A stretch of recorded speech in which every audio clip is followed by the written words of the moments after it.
नमस्कार दर्शकों, जैसा कि सभी आप सब जानते हैं कि KV24 मीडिया निरंतर हर पहलुओं पर चर्चा करती है, चाहे वो शिक्षा का क्षेत्र हो, राजनीति का क्षेत्र हो, खेल का क्षेत्र हो, सामाजिक मुद्दे हों।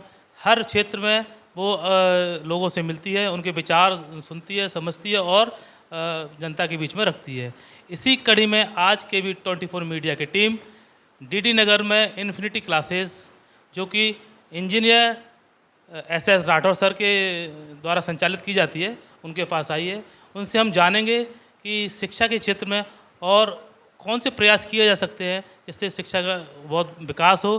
तो सबसे पहले मैं उनको धन्यवाद करता हूं कि सर आपका बहुत बहुत धन्यवाद। सबसे पहले आप अपना संक्षिप्त परिचय दीजिए। बहुत बहुत धन्यवाद KV24 मीडिया को, जो आप लोग यहाँ पर आए और जनता से मुझे रूबरू कराने का मौका दिया। मेरा नाम इंजीनियर SS राठौर है और मैं यहाँ पे इन्फिनिटी क्लासेस DD नगर में, जो कि स्थित है, उसका संचालक हूँ। सर आपसे मैं जानना चाहता हूँ, आप शिक्षा के क्षेत्र में कितने सालों से कार्य कर रहे हैं? मैं एक्चुअली मेरी जो ग्रेजुएशन हुई वो ग्वालियर MITS कॉलेज से हुई। तो जब मैं कॉलेज में पढ़ता था तो मैं अपने दोस्तों को भी साथ साथ में पढ़ाता रहता था। तो उनका ये कहना था कि तो मतलब बहुत अच्छा पढ़ाते हो, मुझे बहुत अच्छा समझ में आता है। तो बाकी ऐसा कोई बहुत प्री प्लान नहीं था कि मुझे कोचिंग ही खोलना है या मुझे शिक्षा के क्षेत्र में ही जाना है, वो जो कि बहुत कम लोगों का रहता भी है। लेकिन बस ये है कि साथ में जब पढ़ते थे तो दोस्तों के साथ एक दूसरे को पढ़ाने में मतलब मेरा मन अच्छा लगता था, और जो मेरे दोस्त थे उनका भी कहना रहता था कि तो बढ़िया पढ़ाते हो। फिर मैंने कॉलेज टाइम पे भी पार्ट टाइम के हिसाब से मैंने कोचिंग 1-2 घंटे के लिए पढ़ाना शुरू किया और धीरे धीरे अकेले चले थे, आज कारवा बन गया। सर मैं आपसे जानना चाहूँगा कि आपकी प्रारंभिक शिक्षा कहाँ प्रारंभ हुई? मेरी प्रारंभिक शिक्षा भिंड डिस्ट्रिक्ट का एक टाउन है मेहोना, वहाँ से स्टार्ट हुई। मतलब मेरी 12th वहीं से हुई। उसके बाद फिर मैंने इंदौर से तैयारी की। उस टाइम पे PAT एग्ज़ाम होता था, वहाँ पे तैयारी की और उस टाइम पे मेरी PET में 294 रैंक आई। और उसके बाद मुझे ग्वालियर का MITS कॉलेज, जो कि काफ़ी रेपुटेटेड कॉलेज हुआ करता था, है भी। पहले तो और ज़्यादा था, पहले इंजीनियरिंग का बहुत ज़्यादा क्रेज़ था, सीट्स बहुत कम होती थी और लोग बाग बहुत मतलब क्रेज़ चल रहा था हर जगह, हर प्राइवेट कॉलेज भी फिल रहते थे। उस टाइम पे मैंने IT ब्रांच से इसमें MITS में एडमिशन लिया और वहाँ से ग्रेजुएशन हुई। उसके बाद गेट क्वालिफाइड हुआ, MTech भी हुई, फिर कोचिंग भी शुरू कर दी और साथ साथ में अब MSc और B.Ed भी है। जैसा कि सर ने अपने बारे में बताया कि उन्होंने प्रारंभिक शिक्षा महोना, जो कि भिंड जिले का एक कस्बा है, वहाँ से 12th पास करने के बाद में इंदौर में पढ़ाई की और उसके बाद एक कॉम्पिटिशन एग्ज़ाम देने के बाद MITS कॉलेज में उन्होंने अपना आगे की शिक्षा की और BE करने के बाद में और आगे की और एजुकेशन करने के बाद में मैं जानना चाहता हूँ कि ये इन्फिनिटी क्लासेस जो आप चला रहे हैं, जिसके आप संचालक हैं, विगत कितने वर्षों से ये संचालित हो रही है? इन्फिनिटी क्लासेस मूल रूप से लगभग 2013 से संचालित हो रही है। तो पहले तो ऐसा कोई बहुत बड़ा प्लान नहीं था, मैंने अभी आपको जो बताया। बस क्या हुआ कि वही कुछ करना है पार्ट टाइम बेसिस पे, मान लो थोड़ा बहुत अर्निंग के लिए करना है, तो इस तरह से थोड़ा पढ़ाना शुरू किया। कॉलेज टाइम में ही पढ़ाना शुरू किया। तो ये था कि कोचिंग का नाम क्या रखें, कुछ नाम रख लेते हैं। तो बहुत दिनों तक तो दिमाग में यही चलता रहा कि नाम रखें तो क्या रखें, कुछ ऐसा भी हो कि मेरा सब्जेक्ट मैथ्स था, मैथ्स की कोचिंग डाली गई थी स्टार्टिंग में। तो ऐसा कि भाई जो मैथ्स से कनेक्टेड भी हो, थोड़ा यूनिक भी लगे। तो लगभग 3-4 दिन सोच विचार करने के बाद मेरे दिमाग में एक नाम आया। मैं इंदौर में जब रहता था तो आपने सुना होगा बॉम्बे हॉस्पिटल, इंदौर का काफ़ी मतलब फेमस हॉस्पिटल है। तो वहाँ उसके वहीं मैं पास में रहता था, इंदौर बॉम्बे हॉस्पिटल के पास में। तो वहाँ एक होटल हुआ करता था, होटल इन्फिनिटी, और इन्फिनिटी में वर्टिकल लिखा हुआ था इन्फिनिटी, मतलब उस होटल पे वर्टिकल में लिखा था इन्फिनिटी। तो मुझे बहुत अच्छा लगता था। तो फिर सोचा कि इससे कनेक्ट मैथ से रिलेटेड भी है और इन्फिनिटी क्लासेस नाम रखा। इन्फिनिटी का मतलब क्या होता है? मैं आपसे आपके द्वारा जानना चाहता हूँ कि सभी लोग जानना चाहते हैं कि इन्फिनिटी का मतलब क्या होता है। इन्फिनिटी का हिंदी मीनिंग तो अपन कह सकते हैं आनंद। एक्चुअली इन्फिनिटी क्या है? बियॉन्ड टू लिमिट, जो हम सोच रहे हैं उससे भी आगे। इन्फिनिटी का बहुत सुंदर, आपने बहुत इन्फिनिटी का बहुत अच्छी परिभाषा दी। मैं आपको जानना चाहूँगा इन्फिनिटी पे कौन कौन से स्टडी प्रोग्राम चलाए जाते हैं? इन्फिनिटी क्लासेस पर हमारे यहाँ 9th से लेकर 9-10th के लिए maths, science, English, SST, 11-12 PCMB, और मेनली मेरा सब्जेक्ट मैथ्स है, मैथ्स रहता है। बाकी हमारी जो पूरी टीम है वे मिलके बहुत अच्छा काम कर रहे हैं। एक आपके यहाँ सर, जैसे मुझे बताया गया है कि आपके यहाँ एक स्कॉलरशिप प्रोग्राम चलता है कि भारत की बेटी। तो मैं विशेष रूप से आपसे जानना चाहूँ कि भारत की बेटी प्रोग्राम क्या प्रोग्राम है, कृपया कर उसके बारे में विस्तार से समझाइए। भारत की बेटी एक्चुअली एक बार मैंने एक गाना सुना, ऐसे ही रैंडमली एक यूट्यूब पे गाना आया, तू सारे जहाँ से प्यारी है भारत की बेटी। तो मुझे बहुत अच्छा लगा, फर्स्ट टाइम ही सुना था, फिर एक दो दिन में मेरे दिमाग में चलता रहा। तो मैंने सोचा कि मैं क्या कर सकता हूँ भारत की बेटी, अपनी मतलब ये बेटियों के लिए, बहन के लिए, बहनों के लिए। एक्चुअली क्या है, मेरे 2 लड़के हैं, तो पहले था कि भाई एक लड़की हो, तो 2 लड़के हैं, तो अब सोच रहे हैं कि भाई किस तरह से हम अपनी बहनों के लिए, अपनी बेटियों के लिए कुछ कर सकें। तो दिमाग में आया क्यों ना हम कुछ ना कुछ ऐसा करें कि जिससे हम उनकी हेल्प कर सकें। तो ये एक छोटा सा स्टेप है जिसमें क्या रहता है, उन प्रीवियस ईयर बोर्ड एग्जाम्स के बेसिस पर हम 100% तक स्कॉलरशिप देते हैं। बाकी कोई भी गर्ल्स अगर हमारे यहाँ एडमिशन लेती है किसी भी क्लासेस में, तो मिनिमम 10% तो स्कॉलरशिप है ही, 10 से लेके 100% तक है। ये तो जैसा कि काफ़ी हेल्प हो जाती है। जैसे मान लें हम कोई भी स्टडी प्रोग्राम मान लें, हमारा जैसे एनडीए का मान लें लगभग 40,000 अराउंड फीस है। तो अगर एक बच्ची अगर उसके 4,000 का मिनिमम, अगर उसकी कोई भी परसेंटेज हो, कम हो, ज़्यादा हो, कुछ भी नहीं, तो कम से कम 10% तो है, तो 4,000 तो ये कम हो गए। अगर मान लो उसकी परसेंटेज 90 से ऊपर है तो उसकी 50% फीस कम होती है सीधे सीधे। तो बस ये हमारी तरफ से एक छोटा सा प्रयास है जिससे हमारी बेटियाँ, हमारी बहनें आगे पढ़ें और आगे बढ़ें। बहुत अच्छा प्रयास किया जा रहा है इन्फिनिक्स क्लासेस के director engineer S Rathore sir के द्वारा भारत की बेटी का एक प्रोग्राम। भारत सरकार, केंद्र सरकार और राज्य सरकार दोनों ही ये भारत की बेटियों के लिए, भारत की महिलाओं के लिए प्रोग्राम चला रही हैं। शिक्षा के क्षेत्र में ये एक अनोखी पहल है। ये वो सरकार अपना काम कर रही है, लेकिन उसके बावजूद ही शिक्षक जो है वो भी अपना बखूबी जिम्मेदारी से उनके लिए कार्य कर रहे हैं, स्कॉलरशिप प्रोग्राम चला रहे हैं।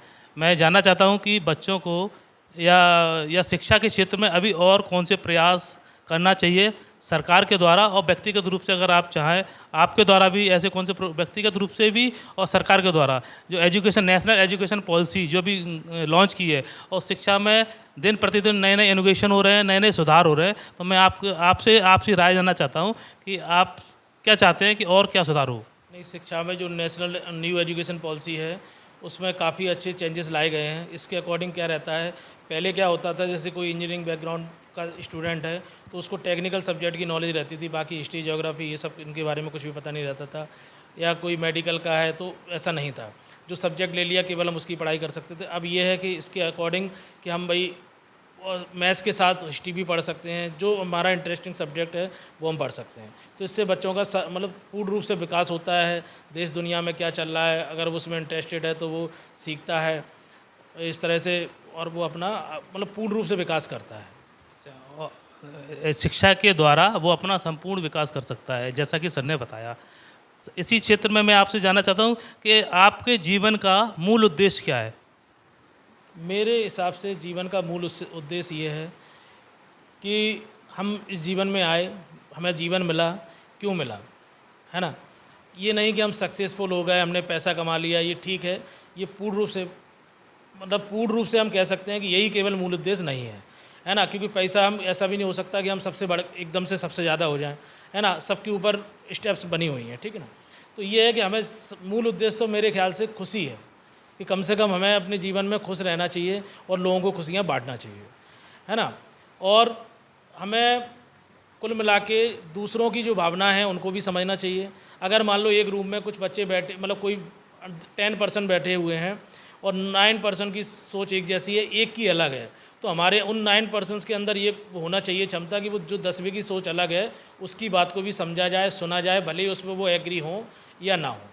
क्योंकि हमें अपने जाति, धर्म, मजहब या जो भी चीज़ें उनसे इतना भी प्रेम नहीं होना चाहिए कि हम दूसरों की जाति, धर्म या अथवा जो भी है उससे हम घृणा करने लगें। जैसा कि सर ने बताया कि सब कुछ अपनी जगह है, जीवन का मूल उद्देश्य होना चाहिए खुशी। और जैसा कि आज मैं आपको बताना चाहता हूँ कि आज लाफ्टर डे है, और लाफ्टर डे के बारे में मैं सर से जानना चाहता हूँ कि आप लाफ्टर डे के बारे में 2 शब्द बोलिए। दुनिया में खुशियों की बहुत कमी है, सब लगे हैं इतनी मेट्रो सिटीज़ में, देखिए आप यहाँ तो भी ठीक है, भाग दौड़ ज़िंदगी, पूरा ज़िंदगी लगे हैं पैसे के लिए, और ना अपने फैमिली को टाइम दे रहे हैं, ना बाकी किसी को टाइम दे रहे हैं, ना अपने जीवन को देख रहे हैं। बीमारियाँ हो गई हैं बहुत सारी, इस तरह से चीज़ें चल रही हैं। तो हमें तो ये है कि बीच बीच में टाइम निकाल के दोस्तों के साथ गपशप भी मारना चाहिए, मज़े भी करना चाहिए, है ना। ये नहीं कि हमें इतना चिंता फिक्र क्यों करनी, क्योंकि कुछ भी साथ में नहीं जाने वाला। कहा गया है नथिंग इज़ परमानेंट, तो कुछ भी परमानेंट नहीं है। तो हमें जीवन को खुशी से जीना चाहिए, खुशियाँ बांटना चाहिए। हमारी वजह से किसी कोई आहत ना हो, किसी को कोई दुख ना पहुँचे, ये हमें बिल्कुल ध्यान रखना चाहिए। अपने तरफ से जितना भी हो हमें अच्छा करना चाहिए। बाकी सब भगवान देखता है, वो किसी न किसी रूप में देता है। भले कोई कुछ भी करे, लेकिन भगवान सब देखता है और वो देता है। मैं तो उन्हीं पे ही विश्वास करता हूँ। आज उन्हीं की कृपा है। हम तो अकेले चले थे, हमारे पास क्या था, और धीरे धीरे कारवा बनता गया। भगवान की कृपा से आज इतने लोग हमसे जुड़े हुए हैं, इतने परिवार हमसे जुड़े हुए हैं। कहीं ना कहीं वो मतलब हम पे विश्वास रखते हैं। इससे हमारी जिम्मेदारियाँ भी बढ़ती हैं उनके लिए, है ना। तो मैं अपनी टीम को, अपने सब जितने हमारे लोग यहाँ काम कर रहे हैं, उनको यही समझाता हूँ कि अगर बच्चों के पेरेंट्स, कोई भी एक बच्चा अगर हमारे पास आता है तो वो बहुत सारी जिम्मेदारियों के साथ आता है। वो उनको कहीं ना कहीं ये लगता है कि ये सर के पास ये जाएगा या कोचिंग पे जाएगा तो हमारे बच्चे में सुधार होगा। तो हमारी बहुत जिम्मेदारी बन जाती है, क्योंकि हमसे कई सारे ऐसे परिवार जुड़े हैं। हमें बहुत ज़्यादा एडवर्टाइजमेंट की भी आवश्यकता नहीं पड़ती है। ऐसा हम देख रहे हैं, पिछले 10 साल से कोई बच्चा आया तो आज उसकी बहन, भाई, छोटे बहन, पड़ोसी सब एक दूसरे से कनेक्टेड बच्चे अपने पास आ रहे हैं। बस ये विश्वास, हमें अपनी मेहनत, हमें बराबर इस पे काम करना पड़ता है। टेस्ट सीरीज जो होती हैं उन पे बराबर फोकस करना पड़ता है। हर संडे को हम टेस्ट रखते हैं। बिल्कुल अब मैं आज को अब क्लियरली बताऊं, रात को आज मैं कल मैंने टेस्ट नहीं बना पाए, तो रात को मैं 5:30 बजे सुबह सोया हूँ टेस्ट बना के। ये मानो टेस्ट और बुकलेट्स बनाते बनाते आज सुबह 5:30 हो गया, तब मैं सोया। कहते हैं कि ये कोई आसान काम नहीं है, शिक्षक बनना कोई आसान काम नहीं है। एक शिक्षक के ऊपर, उनके कंधों के ऊपर समाज की जिम्मेदारी है, जैसा कि सर निभा रहे हैं। सर बता रहे हैं कि जैसा कि मैं निरंतर कई वर्षों से पढ़ा रहा हूँ, और एक जैसे बड़े भाई को पढ़ाया, उसके बाद उसका छोटा भाई भी मेरे पास आता है। फैमिली की तरह हमारा व्यवहार है। इसी शिक्षा की गुणवत्ता को बढ़ाने के लिए सर निरंतर रात दिन मेहनत कर रहे हैं। जैसा कि उन्होंने बताया कि मैं कल सुबह 5 बजे तक टेस्ट सीरीज बना रहा था। सर आपको बहुत बहुत धन्यवाद। सर आप मैं एक और बात कहना जी हाँ सर, मैं बच्चों से बोलना चाहता हूँ कि हमें जीवन में संघर्ष तो करना ही पड़ेगा। अगर हम अभी जीवन में मज़े करेंगे तो आगे चल के हमें संघर्ष करना पड़ेगा। और अभी अगर हम पढ़ाई में मेहनत करेंगे, जो हमें काम मिला है, जो हमें दायित्व मिला है, उसमें अगर हम मेहनत करेंगे तो आगे चल के चीज़ें आसान होंगी। बड़ी वही कहा जाता है, न संघर्ष न तकलीफ़ तो क्या मज़ा है जीने में, बड़े बड़े तूफान थम जाते हैं जब आग लगी हो सीने में। तो संघर्ष और तकलीफ़ें आएंगी, उनका डटकर हमें मुकाबला करना है, और हमें उन चुनौतियों को पार करते हुए हमें अपने जीवन को सफल तो ठीक है, सफल के साथ सार्थक बनाना है। सार्थक का मतलब ये है, मैंने अभी आपको जैसे बताया, मेरे नज़रिए में, कि हम उस जीवन को कह सकते हैं कि जो समान व्यवहार रखे सबसे, है ना। मतलब ये नहीं कि हमें किसी से इतनी द्वेष, इतना घृणा और ये सब हो जाए। मतलब हमें अपने आप को इतना पीसफुल रखना है कि कोई हमारी मानसिक शांति को कोई भंग ना कर सके। और इसके लिए मुझे ये लगता है कि विपरीत परिस्थितियाँ जब हों तो उसमें धैर्य रखना चाहिए, जो कि बहुत ज़रूरी है। और जब समय अच्छा चल रहा हो तो लोगों पे दया भी रखनी चाहिए, करुणा रखना चाहिए, और इस तरह से हम अपने आप जीवन को सार्थक बना सकते हैं। सर ने बताया दया और करुणा एक शिक्षक के गुण है, जो हर शिक्षक में होने चाहिए। उन्हें दया और करुणा के साथ ही अपने जो प्रोफेशनल है, जो व्यापार करते हैं, या शिक्षक का कार्य करते हैं, या शिक्षा या ट्यूशन्स कोचिंग इंस्टीट्यूट को चला रहे हैं, ये सारे गुण एक शिक्षक के अंदर होना चाहिए। और ये जैसा कि सर ने बताया, किसी ने मुझे बताया, मैंने जैसे पता कि आप है ना कुछ शेर और शायरी का भी शौक़ रखते हैं कुछ। सर आपके अच्छा, अभी तो मुझे फ़िलहाल एक बात याद आ रही है। जैसा मैंने अभी आपको बताया था कि हम एक रूम में 10 व्यक्ति बैठे हैं, तो हमें सबकी भावना, अगर वो उसकी एक की सोच अलग है, हाँ, तो वो उसकी हमें सुनना चाहिए। भले ही वो हम उससे सहमत हों या असहमत हों, कम से कम उसकी बात को सुनना चाहिए और समझना चाहिए। असहमत हैं, कोई दिक्कत नहीं है। तो क्या होता है, जैसे मैं आपको बताऊँ, एक ही बात के बारे में क्या क्या दृष्टिकोण हो सकते हैं लोगों के। दो अलग अलग शायर ने एक ही टॉपिक के ऊपर क्या कैसे कैसे बोला है। एक शायर कहते हैं, उड़ने दो इन परिंदों को इन फिजाओं में, उड़ने दो इन परिंदों को इन फिजाओं में, जो तेरे अपने होंगे वो लौट आएंगे। एक शायर का ये दृष्टिकोण है। दूसरा कहता है, मत रख उम्मीद वफ़ा किसी परिंदे से, जब पर निकल आते हैं तो अपने भी आसियाँ भूल जाते हैं। तो हम इसमें किसको सही माने, किसको गलत माने, दोनों अपनी अपनी जगह पे सही हैं, दोनों अपने अपने एक्सपीरियंस से सही हैं। उसको उस तरह का एक्सपीरियंस मिला होगा इसलिए उसने वो कहा, दूसरे को किसी दूसरे तरह का एक्सपीरियंस मिला होगा तो उसने वो कहा। तो सबकी अलग अलग कहानी है, सबकी हमें दूसरों की जीवन में क्या चल रहा है हमें नहीं पता, तो हमें उनसे करुणा रखना चाहिए, हमें दया रखनी चाहिए। बाकी सब भगवान देखता है, सब अच्छा ही करता है। सर ने गागर में सागर बनने वाली बात कह दी। सर ने एक छोटे से मुहावरे के द्वारा उन्होंने समझा दिया कि नज़रिया सही होना चाहिए, जैसे कि नज़ारे अपने आप बन जाते हैं। हाँ, नज़ारे अपने आप बन जाते हैं। जैसे गिलास में आधा पानी भरा हुआ है, देखने वाले का नज़रिया है कि वो उसको खाली समझ रहा है कि उसमें देख रहा है कि उसमें पानी भरा हुआ है। धन्यवाद बहुत बहुत आपका सर, आपने अपना कीमती समय दिया। KV24 मीडिया से मैं लखन शर्मा, कैमरामैन विजय पचौरी के साथ, थैंक यू।